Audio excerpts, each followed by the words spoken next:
Leading economists are predicting much of the world will be in recession this year. My next guest says a sharp slowdown is coming and could extend into 2024. Joining me now from Washington, D.C., World Bank Group President David Malpass. David, thanks for coming on the show. Morning, Jack. So let's start by just quickly explaining to viewers what the World Bank does. Probably not everyone knows. You give grants and loans to developing nations to help them maintain sustainable growth, and you are funded by member states. From your perch, you have a pretty good view of the global economy. What do you see for 2023? The concern is there's still a sharp deterioration, and it may be long lasting. So as you think about the impact on developing countries, they're short of a lot of things. They're short of money. They're short of fertilizer. They're short in some cases, and very distressingly, they're short of food. And so this is a hard year that we're looking at in 2023. And my big worry is that it may extend into 2024.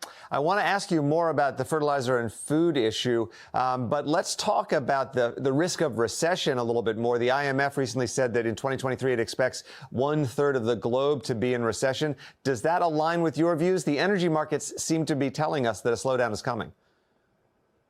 That's right. It's a sharp slowdown, and it has to do with a host of factors. One is the interest rate increases. One is that investment just hasn't been keeping up, so there's not enough production to go around. As we look at it, we're looking for a world growth in 2023 of 1.7%. That's down sharply from what the World Bank thought 6 months ago, and it's consistent with the IMF's forecast. And what do you think about inflation right now? Supply chains seem to be unsnarling, which is a positive. On the other hand, deglobalization, rising wages, those are actually contributors to inflation. That's right. I think there's a mix of factors, and what a key problem is there's just not enough increase in production that will allow prices to stop going up. It's true that the demand, the consumption in the world is going down sharply. That is the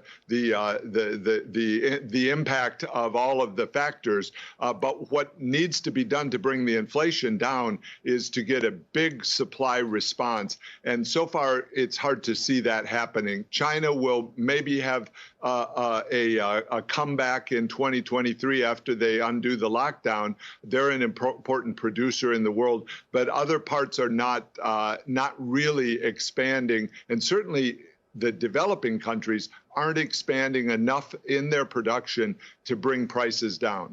Let's dig a little deeper into China, which you mentioned. The bounce back seems like a possibility. On the other hand, because of the lockdown, COVID has not really spread. Are you worried that we could have a lot of deaths and certainly a lot of Chinese people getting COVID? Will that hurt the economic rebound?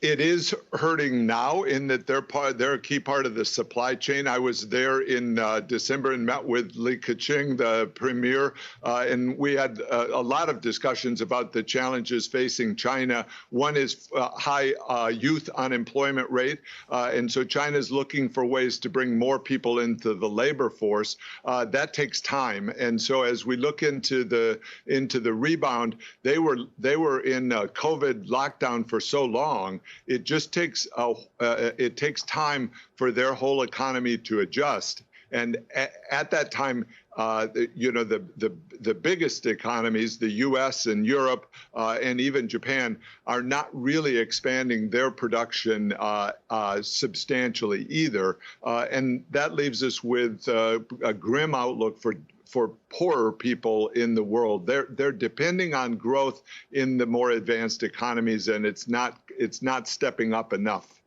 Let's go back to your fertilizer point, because you've been calling attention to that and you don't hear a lot about it. In addition to fertilizer prices rapidly increasing, there is a growing shortage of phosphorus in the world, which is very important for fertilizer. Tell us about the potential impact of this. Yeah, a lot of the raw materials for fertilizer are produced in Russia and in Belarus, and those are cut off because they've been participated in the invasion of Ukraine, and so that's cutting off an important source. And then another important source of fertilizer is natural gas. It's used to convert energy into nitrogen products that provide fertilizer and help plants grow. And so the reason all of this is important is fertilizer is needed for the crop yields around the world. And right now, poorer people are being cut off from fertilizer. So you have this shortage of food production, and it extends into 2023 and maybe into 2024. That's the big concern. And what else is the World Bank doing to help with this problem? A huge amount, both when COVID hit and now with the shortages caused by the Ukraine war. The bank has really stepped up to dramatically expand the commitments that we made. We're 35% above where the average level of commitments, and it's been done in a very short period of time. We will make commitments of $75 billion in just two of our parts of the World Bank, IBRD and IDA, this year. And that's a big level of commitment, but it's not enough. And so we're looking for ways to expand our own resources and also bring in more resources from the world community. David Malpass, thanks so much for joining us.